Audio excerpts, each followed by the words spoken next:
Health Unscripted with Dr. D. I am Dr. Ashley Dwyer, and this week I have on the podcast what am I going to call you? My friend, my health coach, my personal coach, my work wife. You're everything. I'm just your everything. And the queen of men's health, Miss Allie Gilbert. Yay! So excited. I had to get Allie on because not only we normally work with women, like Team BDN coaching works with women, but there are a lot of men who need the help and who watch my content. So I want to provide some for them and then also take away some of the stigmas in men's health that we always hear. And I'm, as a former retired pharmacist, I had my own stigmas, which Allie has disproven. So I want to kind of talk about that a little. And then she is hosting. I want to get this out of the way real quick because it's going to be huge. Actually, Allie, you're almost sold out, right? How many tickets do you have? 9. Dude, okay. 9. So in November, I think November 10th weekend, that weekend, right? Yep. Allie's hosting the Silverback Summit, which is a humongo big deal for providers, coaches, everybody who, like, you can give it away, Allie, and talk about it. But out of, I think you had 100 tickets, you have 9 left. So if you're listening to this, I'm going to put the link in the show notes to go check it out. You should come. I'm going. We're going. It's going to be a blast. Talk about Silverback for a little bit, for a second. Give them what it is. So it's literally like, I call it the ultimate unfiltered men's health event because as the rest of this episode goes, I'm very unfiltered, quite direct, but also I wanted guys to have a place where they can get the truth surrounding the men's health topics that we're going to discuss, that they always hear myths and misconceptions about, but I want to do it in a fun way, my way. So it's going to be the 9th through 11th of November in Austin at the Omni. And yeah, our VIP sold out, but we got 9 regular tickets left. So we've got a mix of some formal talks, but also a lot of panel discussions and healthy debate and games and a lot of fun. And we've got, C4 Energy sponsoring. So we're all going to be jacked up on caffeine. I have a sex toy company sponsoring. So we'll have prostate massage tools. We'll have cock rings. We'll have everything that you can think of that is inappropriate to have an event will be there. Yes, but that is okay. And who thought we'd start a podcast talking about cock rings? I did, knowing I was having on it. I did. You're like, this is in my intro, actually. Yeah. So I will say, this is her second year hosting it. I went one day last year because it was kind of local in South Florida and was able to check it out. And if you've been to health conferences in the past, they can be a little boring and a little sticky with a bunch of professionals talking. This one is not, because you do have games. There's literally a dildo microphone. Like she's the boner queen. There are a lot of inappropriate but hilarious things that just keep it interesting, and your jaw will hurt from laughing so much, but also walking away with a ton of knowledge, which I think everyone needs to hear right now. And we're going to dive into in a second. But real quick, just a little backstory, and then I'm going to have Allie, I'm going to have you give, like, you've probably told your intro or your bio like numerous times by now, with all the speaking and public engagements that you do. But Allie and I connected through mutual friends, and then we hired the same business coach last year. So shout out to Jill Coleman, woo, if she's listening. We were in the same business mastermind, and that is how we met and connected. And then it's kind of like one of those days where you just like, oh, hey, I'm Allie, I'm Ashley. We're both sarcastic and semi-crude. Now we're friends. That was easy. Than me, but that's what makes it great. So this year we do not have the same business coach, but we've connected. And then I hired Allie in June of last year, June or July, to be my own health coach, even though she predominantly works with men, because I needed someone to like yell at me and severely help me gain weight. I was very much, I've talked about this before, but lost 8.5 pounds in a very bad relationship. She came through that too. You were in that tornado too. I was, yes. And I could not gain the weight back. So through Allie's help and expertise and all of that, was able to put on like 15 pounds, 12 to 15 pounds, which is awesome. So we're still working together now. I told her she's never getting rid of me. And, she probably loves that, hates that. But I tell my coach, so probably the same thing. I hope to have that same relationship with you in 5 years. You'll meet him and he'll be like, let me tell you the truth about Allie. Oh, I can't wait. That's in November. So see, you guys are going to get to meet Allie's coach. And that's another thing. All coaches have coaches. I want to reiterate that on this podcast. But Allie, give me a brief, like you can give me a 30-second intro if you want for everyone listening, why you do what you do or how you got into men's health. Cause I know you started in golf and personal training and all of that. Yeah, I mean, I tell people it's because I have daddy issues and I really want to make dudes better than my dad. Um, so I use my pain for my purpose. But, you know, with an exercise science degree, everybody wants to train athletes, and you realize very quickly they're all broke unless you're at the elite level. So I realized in my hometown of Greenwich, Connecticut, there was a lot of very wealthy guys who played golf. And I was like, oh, these guys could afford to train. They're type A. That's kind of my people. Like, I like this. So I learned everything I could about golf fitness, and that brought me an all male clientele. And that was back in 2008. So here we are today. I kind of dove headfirst into everything men's health, hormones, absolutely, you name it. I've known it, and continue to learn about it. And I just love working with guys, I think, because I am very bro-y. I am into man things. I'm a meathead. I like cars, stuff like that. And my husband's very cool about all of it. So yeah, here we are. That's awesome. And I was going to say daddy issues, hello here too. And I always joke to Allie, I'm like, you work with all these men, find me a husband. Find the other daddy issue queen a daddy issue. Because Allie gets to hear my dating stories too, guys. She like tries to live vicariously through me, and it's a disaster. I know it's entertaining though. And some of us, I've only been married for 2 years, but there's a time where you're like, I need entertainment and I don't know what it's like to date anymore. And I'm so glad I don't have to. That's the worst. You would like be so over that and so ADD that you'd be like, nah. Yeah, no.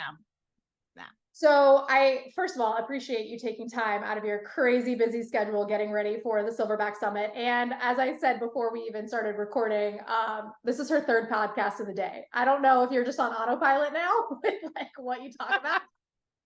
Well, actually, the all three have been completely different.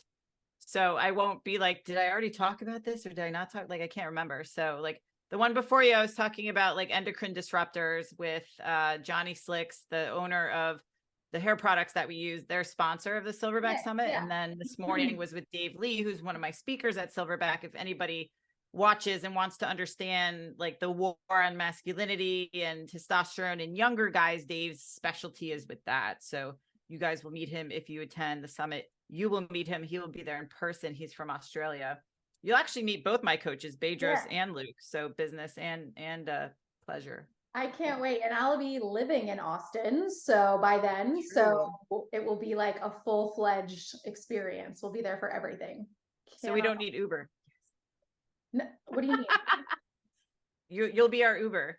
Oh, I was like, why don't we need Uber? You're like, what? Duh. No, I can drive, and nobody really drinks either, which is funny. Like an alcohol thing is something we could get into here too. But talking specifically about like men's health, diving into like the meat and potatoes of all of this, and why I love what I've also learned from you is when I was a pharmacist, I like would get the prescriptions for TRT, right? Like you would get the Cypionate, you would get the gels and the creams and the patches and the whatever.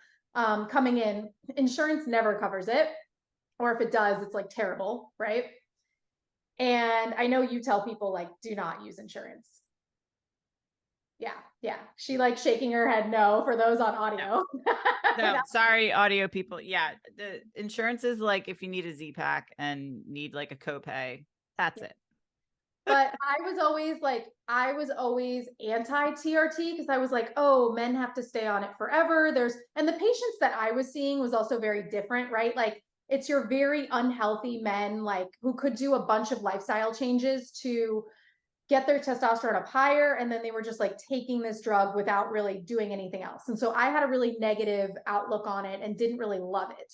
Then learning, what Allie does and her being more hormone therapy, less holistic. However, you still do GPP for TRT, which I'll let you explain.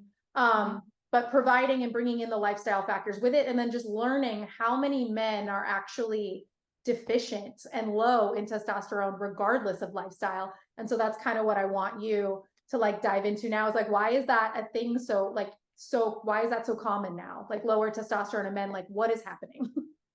Well, like in the 80s, the average T level in guys was around 500. And then in the 90s, it started declining to like 400. And then in the 2000s, it's been like 300. And the labs have also lowered the ranges with that.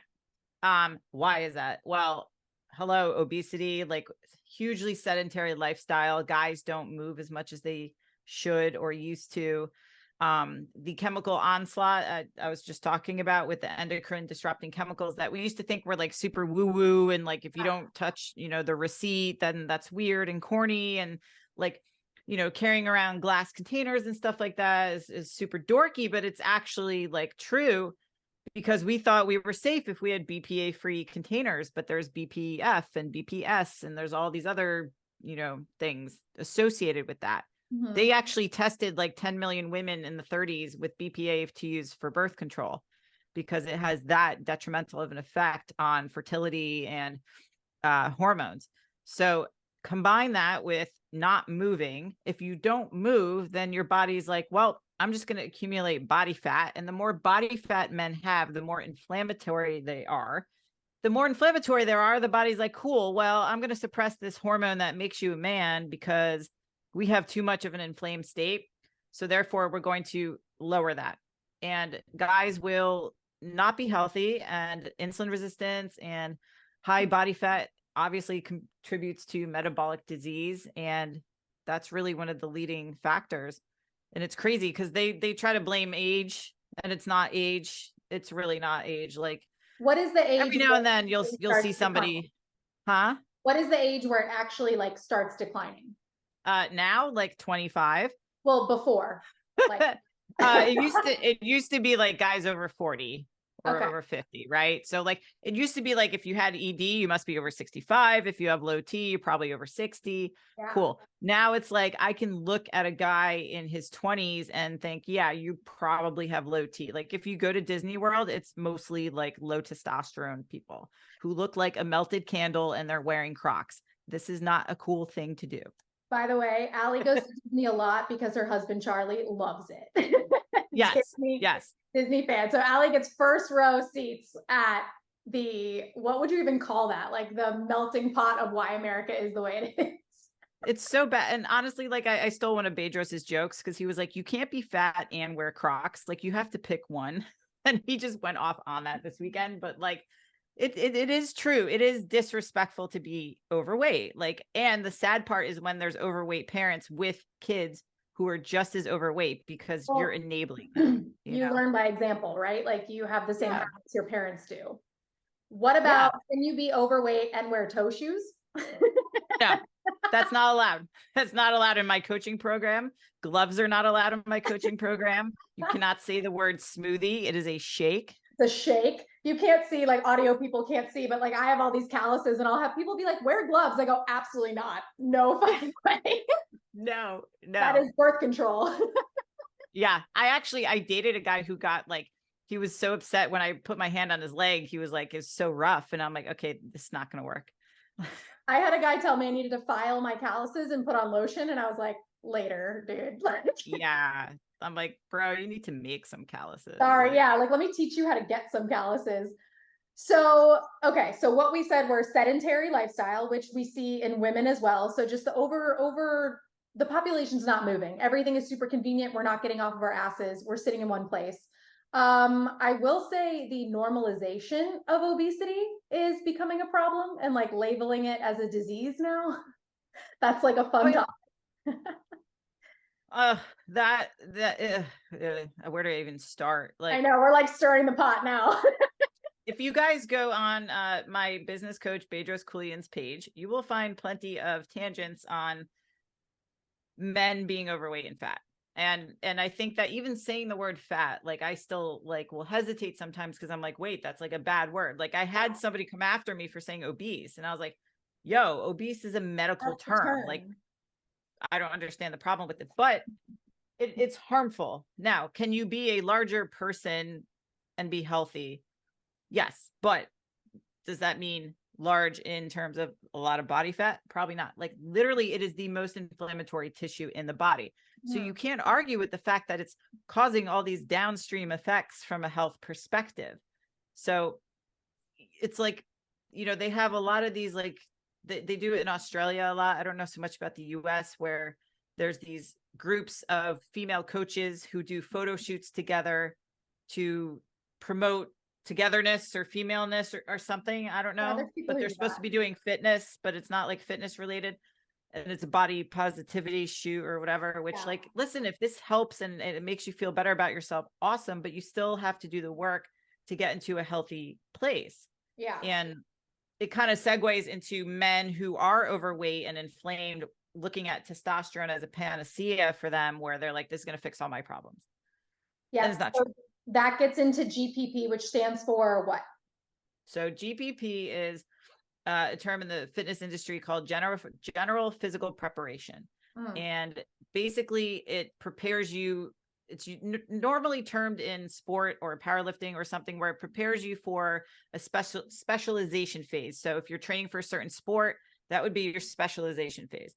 GPP is like the prepping for that. So prepping people to go on TRT sounds weird, but if you are a very overweight man, smart. very unhealthy, yeah, but people are like, wait, I have to prep to go on this, like I don't get it.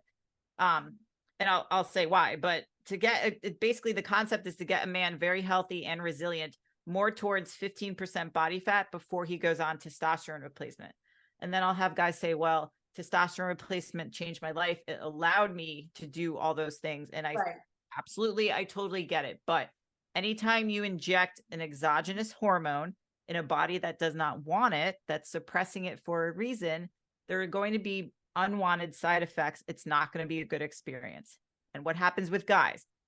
Test didn't work for me. I came off of it. My doctor freaked out because this was high and I felt this way. And therefore they go back to the state that they were in before, where they have low mood, low energy, low libido, brain fog, all those things that come along with being low T and depression. I was going to say, when they get on the testosterone and they haven't prepped their body correctly, what are some of the side effects that they could start to see where it's shown because they didn't prep correctly?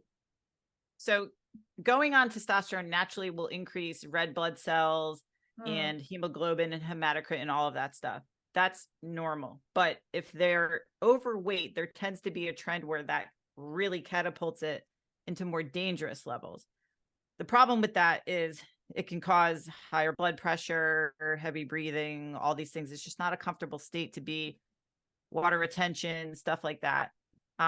A lot of doctors will have a knee-jerk reaction and tell a patient to go donate blood so that they can bring down some of these markers.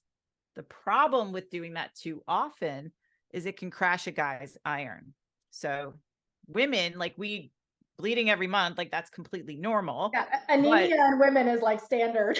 Yeah. So it's like, well, hello. Like, so if you're telling a guy to go dump like pints of blood every 2 months, sometimes, I actually had a guy the other day who said his clinic had him dumping every month, which is like negligent. Like, that's crazy. He's like, I feel awful. Every 56 days? Like, it's normally supposed to be every 60 days. Yeah. Every month?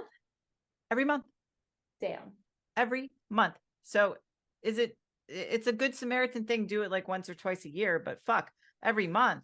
Like, so that's one of the problems associated with it. And so they may not feel so hot and they'll think, well, testosterone doesn't work for me. Yeah.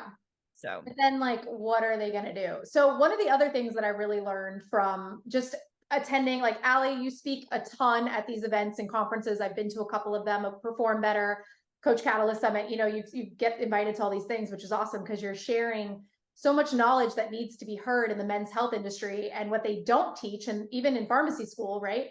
They teach you start TRT, start an anastrozole, right? Like, start a, we're talking about those, but immediately start an estrogen blocker because you're going to develop man boobs. Like, oh my God, the man boobs, you're going to get them. So you have to start taking one like twice a week.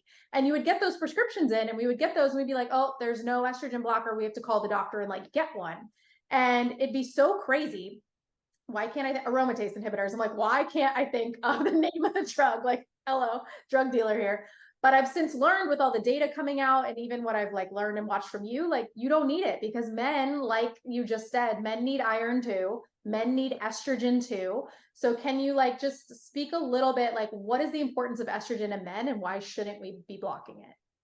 So the funny thing is, men have estrogen just like women have testosterone.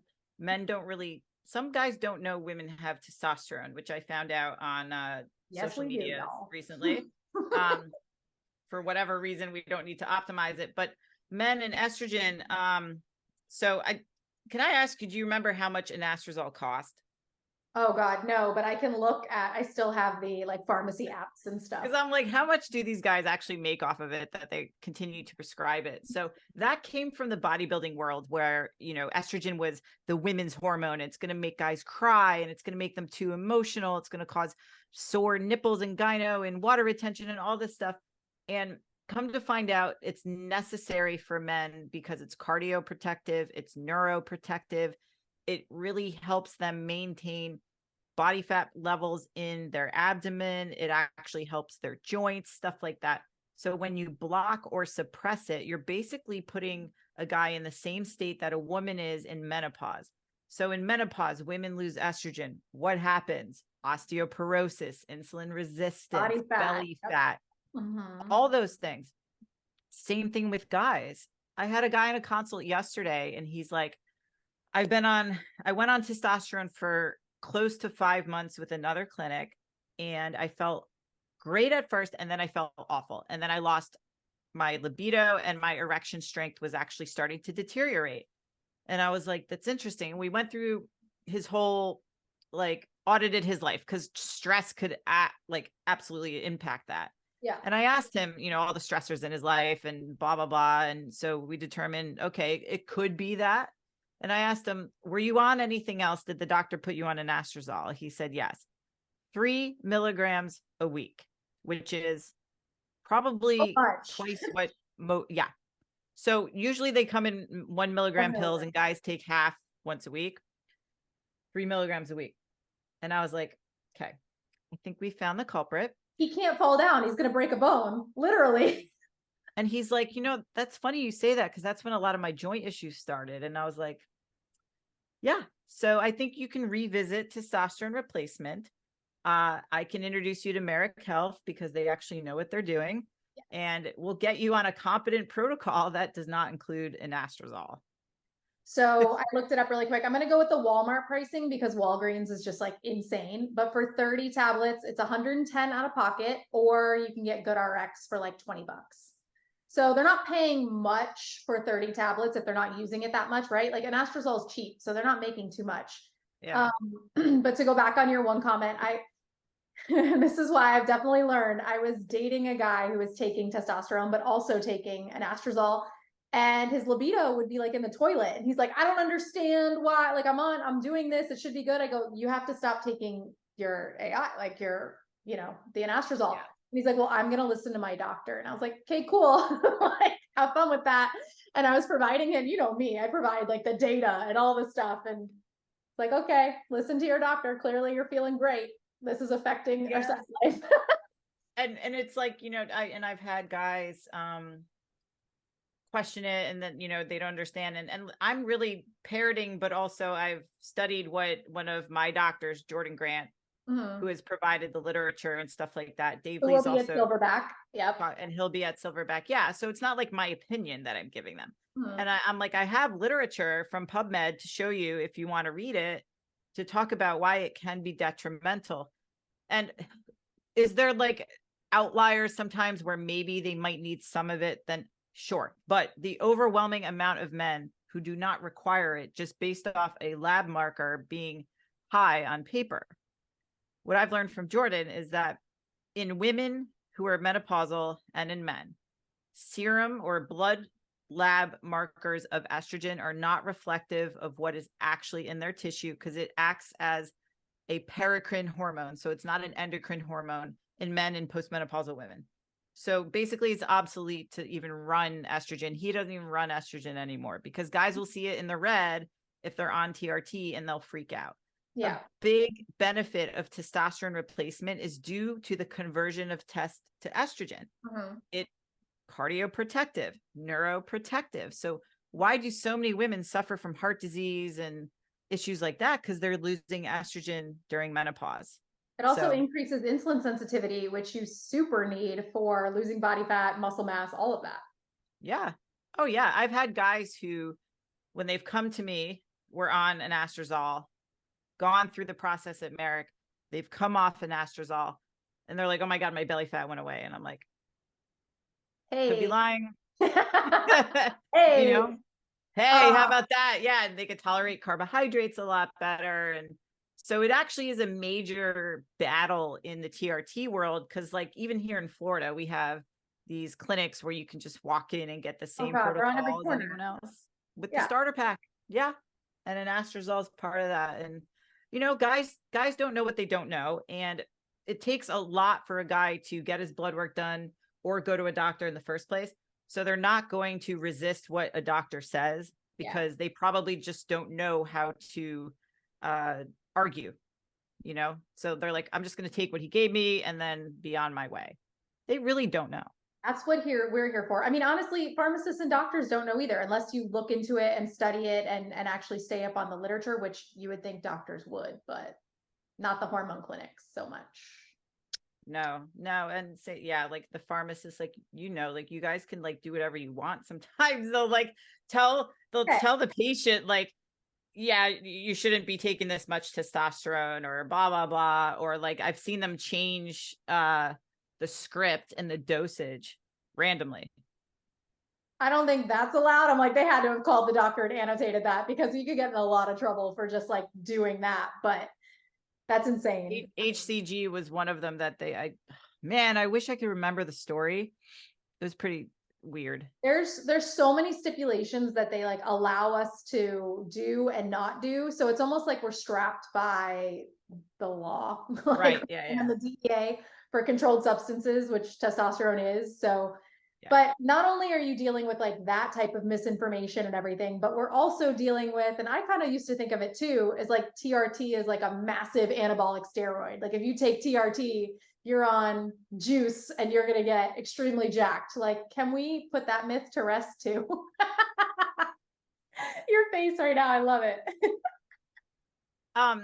it. In theory, it seems like, yeah, this will make you more jacked. Okay. What makes someone jacked in general? You have to lift weights. You have to eat. Pretty standard. Okay. So if you do that in combination with testosterone, yes, maybe it might happen at a very slightly accelerated rate because it'll help augment recovery.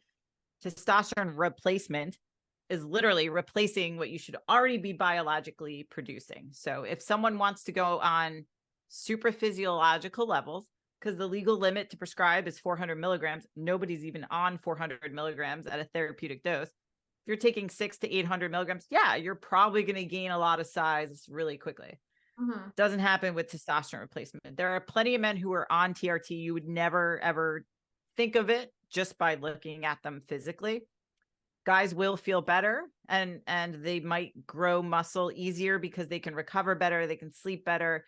They feel better. They're more confident, all of those things.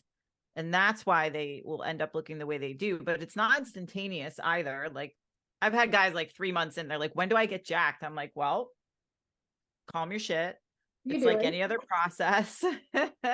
So I get why it can be thought of as like, you know, you're going on anabolic steroids because it comes in a needle or a cream, but typically because it's an injection, anything associated with a syringe is like taboo, you know, except insulin or Ozempic. Correct. Yeah. That's not cheating. That's not cheating. Oh, that's like my own personal hell of a topic. We won't go there. We won't. But I will say TRT is not like, men have to jump through hoops to kind of get a TRT prescription, even if they are subtherapeutic. And like Ali alluded to this earlier, where she was like, the ranges for the labs are getting wider. And I say this all the time with other lab values that we're looking at for women is like, yeah, your doctor might say this is normal, but in a functional human being level, like we'll take thyroid, for example, TSH is like 0.5 to 4.5. That's what they consider normal. But anything over 2, you're having symptoms. It's kind of garbage. Like we want you closer to 1, 2, and a T3 above 3. Doctors don't even test T3. So there's issues here with the lab levels and what are actually good. And so if a testosterone level of 250 is registering as normal, you're going to feel like ass. Like you're going to feel terrible. You should optimally be like way higher, right? So that's why you don't want to go through insurance. yeah, so men have to jump through hoops, but then a woman has like an issue on their hormones and it's like immediately let me give you birth control to fix this issue. That is something I am actually fighting so much against as well, is like giving birth control as a band-aid. And you know, it's not, women and men are very different in that aspect, but it's so crazy how the medical industry just stigmatizes it all.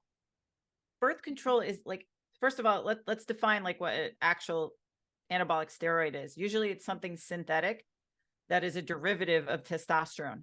Guess what? Birth control is synthetic. Like, women are the biggest PED users in America, but no one like realizes it because birth control is synthetic. So they're like afraid to come off of that. They're okay to take that, but then they don't want to take like a natural, real hormone. So I don't know, that like it puzzles me, but that's another reason you don't want to go through insurance, because insurance, you have to qualify for low T. You got to be below that 250 number twice in a row, which is absurd. So can it be done? Yes. But then now you're basically regulating and giving your treatment over to an entity that is going to control your destiny when it comes to TRT. Like, it doesn't make sense. You want to go cash based with a company who knows what they're doing and knows how to manage it. Your GP does not know how to manage this. I don't care if he's your friend. I don't care if you can get injections for $20 at the pharmacy. Good luck getting somebody to manage it when something goes sideways or you're experiencing something wrong. Or there's other things that you want to add on to it that maybe will make you very optimal and healthy, but your GP just doesn't know anything about it. And then the problem also happens if your testosterone on your labs is too high, meaning it's beyond what some labs detect as 1500, your GP will freak out and say that you have to lower your dose. And it's a shit show. I've seen it happen way too many times that I refuse to allow that. I will take guys and say, this is why you have to invest in your health, because is going to Merrick going to be more costly than getting it for $20 at your supermarket? Yes.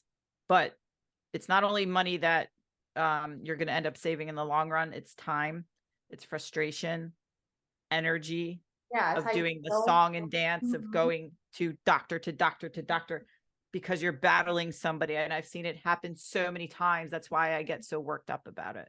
And also save your relationship. Yeah. If you get it fixed quick enough. I will say really quick, because I know you mentioned Merrick too. If guys are listening to this and they're like, where do I even get started? I'm going to put all of Allie's info because she's definitely the men's health pro here. We don't do men's health at Team BDN coaching. Where can they, what should they do? What's their first step?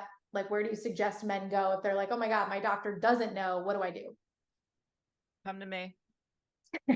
Come to me. I will give you the silverback panel and you can go through Merrick Health and you'll deal with one of the providers and health coaches that I know who are assigned to my clientele. We will take care of you. You will have somebody to talk to who you can actually get a hold of, and you will be put on the right path and you'll be given the truth, and you'll be asked things like, what's your diet like? What is your training like? What is your sleep like? Instead of, let's see what these lab markers say. Yeah. Yeah. And what I like too is Merrick has their own ranges, which are optimal ranges versus you being thrown in with the rest of America, because those testosterone ranges now are based on the guys who are super overweight, the guys who are 89 years old, the guys who are, you know, morbidly obese, like sick, all of that stuff, inflamed. So do you want to be looped in as average and normal with those people? Or do you actually want to be a killer and level up your life and be considered a high performing human? I don't know. I will say, so you heard that right. Go slide into Allie's DMs. It is her. She answers them. Go see what to do. Me. You guys have heard me talk about how I am also, you know, affiliated now with Merrick, and we run panels for Team BDN through the women for this. So definitely get your labs done. They're not covered by insurance, but again, I kind of agree with this too. I think all things nowadays, which is unfortunate, that are worth it and that you have people who actually know what they're talking about, do not deal with insurance companies, because insurance is just a nightmare nowadays. And that's why health coaching can be a little bit on the pricier side, but you're actually getting people who care, who are responsive, who can give you the right information instead of just like, this is what the textbook says from 1980. And this is what we still follow. Like, follow the DASH diet, Mediterranean diet, whatever. Like, oh God, it's so bad. My biggest thing is we get compared with like the dietitians through the hospitals because they're covered their insurance or their doctor's offices, and they'll tell you like, here's a meal plan and 1,200 calories, and I'm like, absolutely not. Absolutely not. Dude, they've been doing that shit for like so many years. I don't know when they're going to take it out of the textbooks, but kind of what you were saying, and we could preach this on different accounts, is just because it's normal now and you're considered normal does not mean it's optimized. Like so many, I think I put this on my Instagram the other day, like 74% of America is either overweight or obese, like 42% are obese. That is what's considered normal. That's the majority now. So if I know you say this, if you even have a little bit of muscle on you or you work out, you're like considered a bodybuilder or steroids now, right? Like, what's your sauce? We can dive into the social media hellhole that we get now too. The comments. I will say my friend Chris Cavallini did a podcast where he was saying 1 in 3 guys can't see their dick because their gut is in the way. All right, Megan, if you're listening to this now, I want you to take a second and just look down, straight down, stand up. Can you see your dick? If not, call me. Slide in Allie's DMs. And if you can, you still probably need me. Should that be your tagline? Like, I'll make you see your dick. Like, what can we get creative? Yeah, no. Well, Chris says that he's like, I can literally increase the size of your penis relatively quickly. So could I, if you lose weight. How many pounds do you gain an inch? What's that saying? Oh shit, I forget. I don't know. But I will say you put out all this information and it's not always well received by the internet, by the trolls and the internet. I don't even know what we call them, keyboard warriors. So I want to ask you if you even know, what's your favorite comment that you've gotten back that's been like an asinine comment? What's your favorite? Out of the over 2,000, God. I was called Jay Cutler, I think 7 times that I know of. I mean, I ended up not reading all of them. That's insane. Like, you have to go as him for Halloween. I just can't.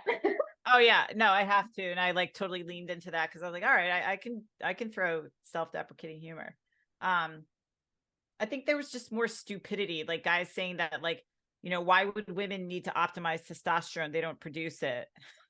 Or stuff like that. And I'm just like, wow, But it was funny because, like, so we're talking about a clip that Mark Bell's podcast released, and just the way the camera is makes me look like way more jacked than I am in real life. Close up, yeah. Yeah, and it's super close up. So if you know that, like, it was something I cut for, so it was actually leaner. If you see somebody on a camera who is leaner, they look bigger, but then when you see them in person, they're actually small. I'm less than 130 pounds, and these guys are like, she's on like my level of testosterone. And I literally say in the podcast, I am on 6 milligrams if I remember to take my injections, which I really am sucking at. Like, it's twice a week. It's like the littlest teeny bit. So it's like 3 to 6 milligrams a week.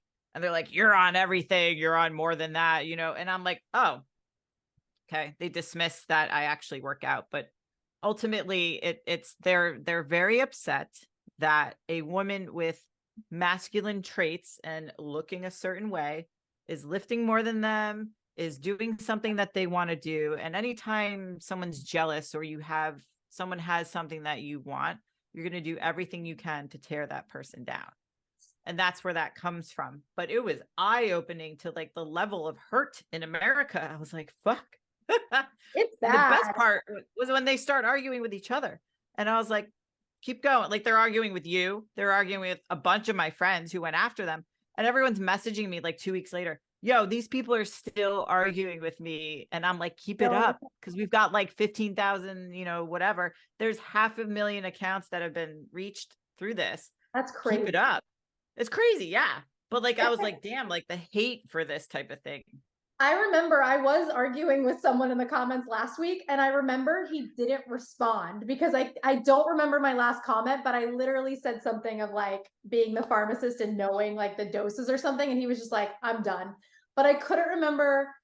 God, it's eye-opening what the confidence people have behind a phone screen or a keyboard, and all you're trying to do is tell people how to optimize their health and help men. And you have all these men who are so butthurt in the comments who choose to like rip apart your appearance, which I think is hilarious, because if people do see you in person, you're like 5'2", 5'3", like under 130 pounds. Yeah, I have a picture of you on my back, like giving you a piggyback ride. And people are like, who's this juiced out monster? Oh my God. It's so funny. But then it's also like, it's funny because now it's kind of died down, and I'm like, until they post something else. I know, until someone drops another reel. Like anytime Merrick or Mark Bell's dropped a reel, I've been like, oh. But I kind of miss it because it was good engagement, but it also, it provides me with ideas, because I'm like, all right, well, this is where a lot of the misinformation is. This is the stuff that people really don't understand. And people literally associate looking a certain way with taking steroids, and don't understand how you have to train a certain way. For years. I stepped into the gym when I was 15 years old. Like, I'm 40, I'll be 42 next month. Like, it's a long time, like people don't understand that. They dismiss that and they think that you can sit on the couch and inject steroids, which is another clip that was dropped where I was talking about that, how people think you can sit on a couch and inject steroids. And then people come at me and they're like, well, there's studies. Okay. Yeah. They gave a guy 600 milligrams of testosterone and he grew some muscle doing nothing. 600 milligrams. That's great. So you're going to use that one study against what I'm trying to get across, which is the point of that. You can't just take TRT and then turn into the Hulk like you were alluding to earlier.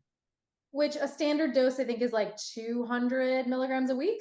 Is that what they're still doing? At the higher end, honestly. Like a lot of guys start at like 75, 200. Mm-hmm. And I'm at 3.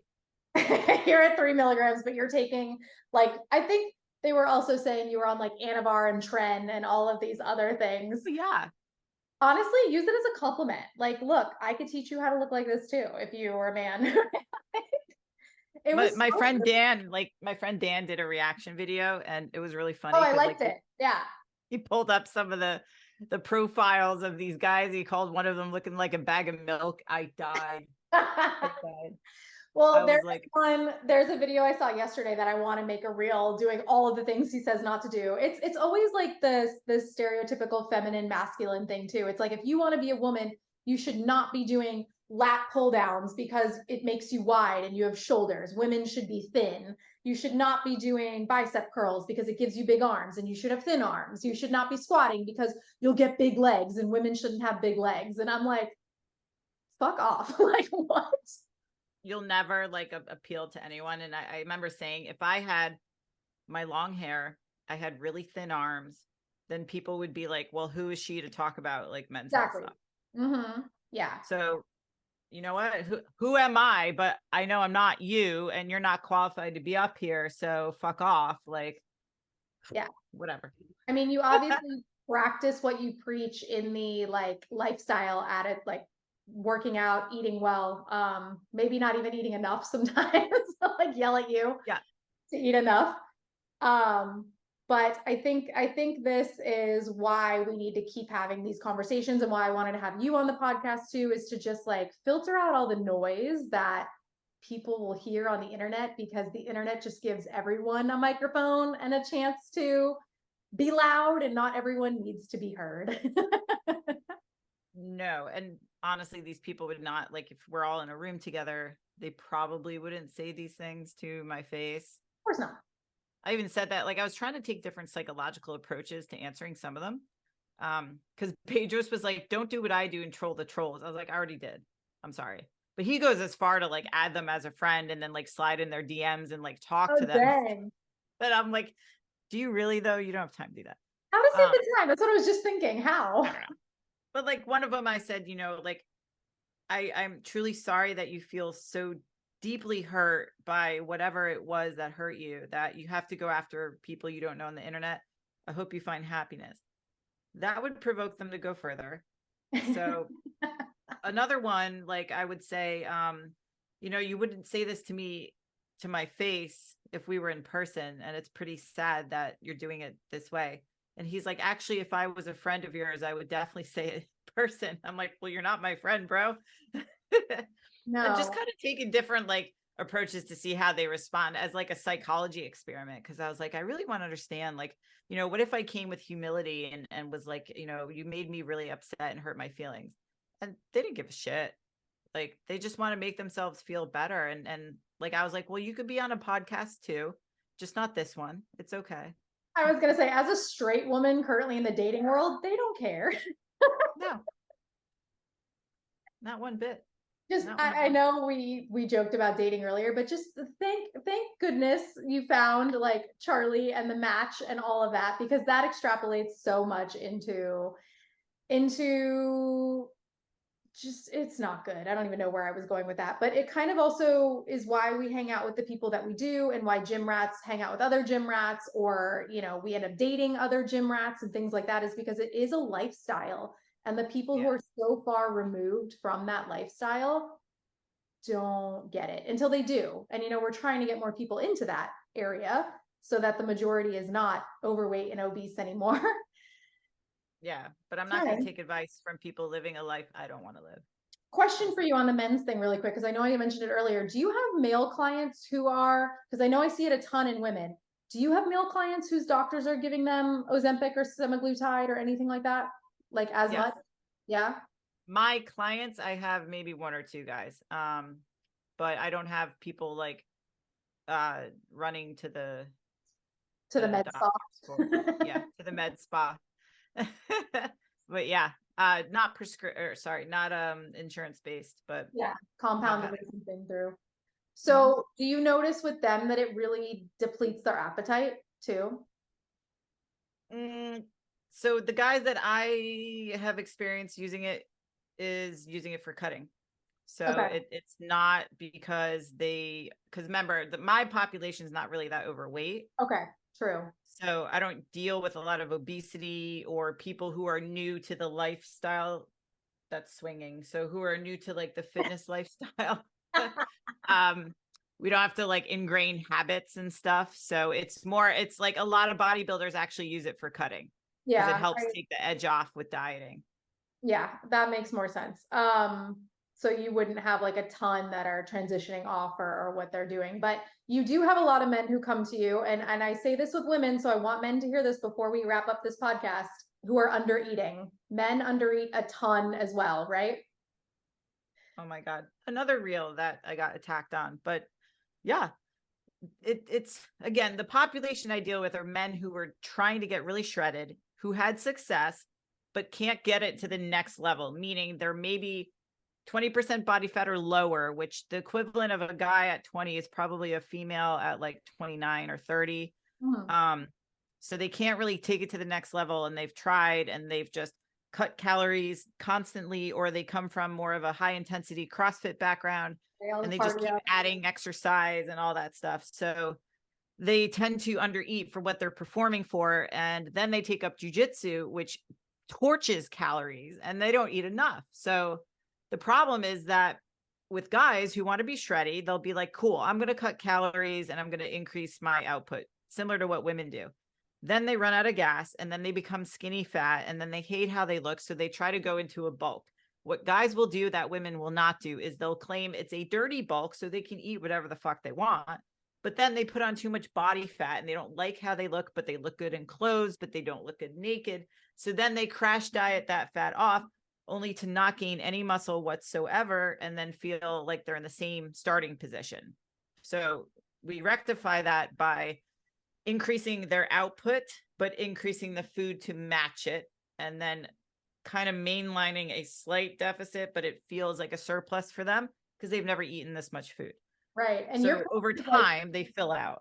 And that's like 2,000 calories for a guy. Like it's not even, they're eating 1,800. They're eating low too. Yeah. The women are magic women numbers, 1,200. For guys, it's 18. So men, I say this joke now because Allie's gotten me up to eating like 2,500 in maintenance, which is a catch-22. Because I'm like, I don't want to eat this much, but now I have to. If I'm eating more than you, you're not eating enough. They seriously, Yeah, no, because like some of them have said something like she's eating this much, and I'm like, yeah. And then I have guys who are like, 30,000. yeah, that's like an unheard of number to a lot of them because they're so used to living sub 2000.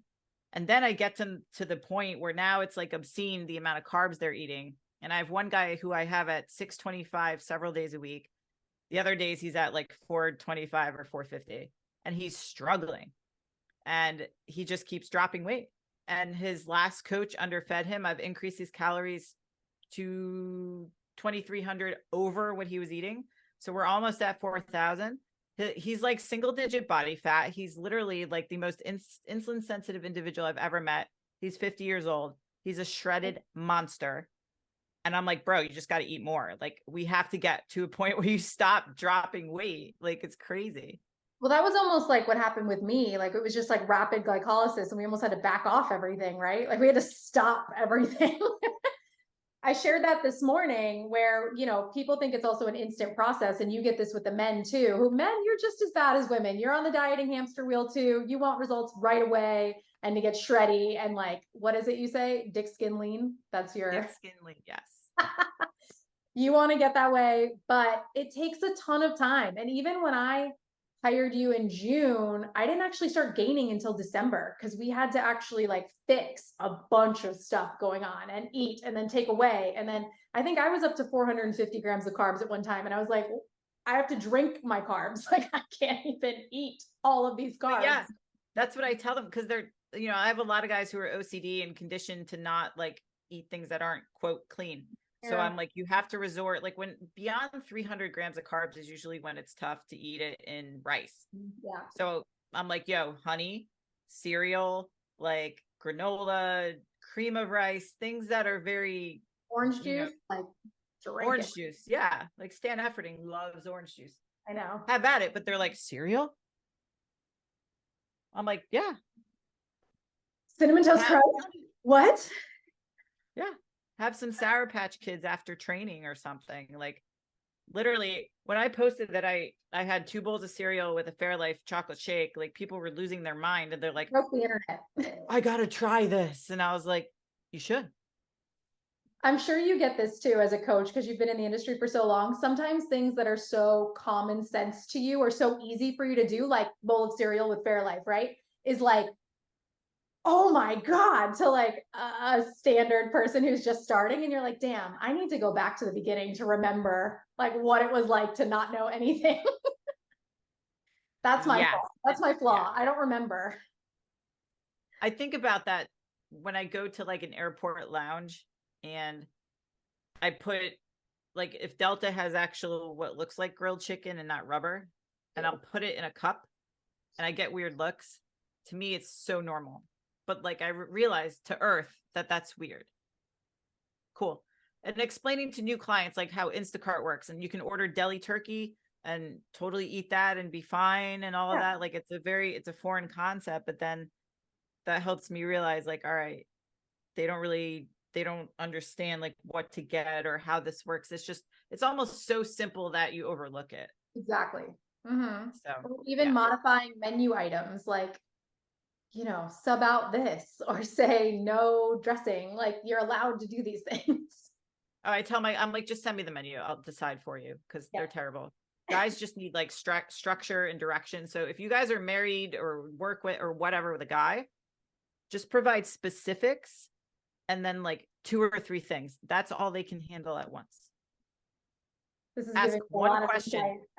One question. Ask one question at a time. I do it with my coaches. I'm like, I tell their clients, I'm like, if you're a female client, ask one question, wait till that one question gets answered, then ask the next question. If you ask 3 questions at once, you will only get one answered, if that. So funny, but so true. Oh my God. Okay, real quick, because I don't want to make these episodes super long, but where can everyone find you on Instagram? How can they, I'm going to put everything in the show notes, but just if you're listening, where can they go to look at information on Silverback, all of it? The Allie Gilbert. It's my Insta. Slide in there. And then Silverback Summit is also an Instagram handle, but silverbacksummit.com if you guys are interested in that.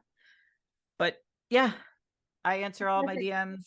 Nothing's TMI in my world. So nothing is TMI. Trust me, nothing. I do have one question I'm going to ask you. We've already talked about this. So I'm not going to ask the other questions that are in the question box. I have a little bit of like PG-13 on my. I don't. AR, not MA, right? One of the questions was, does nandrolone really help joints, or is that just what docs pretend so they can write the script? Yes, it does help joints. And I like the saying, is that what they pretend? Yeah. So they can write the script. Not a lot of them are very excited to write a script for that, but there are clinics that will provide that because it does help joint pain. But a lot of the times too, the joint pain is resulting from having very low estrogen. So if you're on an anastrozole, on TRT, and you're thinking, oh, maybe I need DECA or nandrolone, think, oh, if I'm on an anastrozole, maybe that's the culprit. You need to just get off of that. Yeah. Awesome. Allie, this has been great. I know we kind of talked a lot about myths and stuff that has already been stigmatized, but I do ask at the end of all the podcasts with my guests, like if you had one thing that you want to tell people to just like one thing that you think is, why did I just forget the question? ADD brain, y'all. I'm supposed to be the one that keeps you on track, and I need you to keep me on track because I cannot move. I cannot do this moving, packing, and like work at the same time. Something you think is super, super misunderstood in the fitness industry and the health industry that you just want to put out as a final message, what would that be? I know there's probably one. You have to pick one. We've talked about a lot of them already on the show, so. I mean, misunderstood, I think. I'm not like, good at these. You named like a million. You're like, I can't just pick one. And now you're like, I don't even know any. I mean, there's so many. Like, I think protein intake is very misunderstood. The GLP-1 drugs are misunderstood. Testosterone is misunderstood. But honestly, like if we're talking to guys, I would say don't trust any insurance-based practices. Go to Merrick Health. And go to Merrick Health. I was what just popped into my head, I don't know why, but I was going to say, like, don't trust your boners. Just because you're getting wood doesn't mean that your testosterone's optimized. No, that's a fantastic point, because I always say, like, guys associate their test levels with their dick working. Your dick can work amazing and your test could be through the floor. How do you know the difference? If you have brain fog, if you have like your motivation's low and you just aren't excited about work or your family or anything else like that can be a sign of low T. It does not have to just be associated with your boner. Done. Nailed it.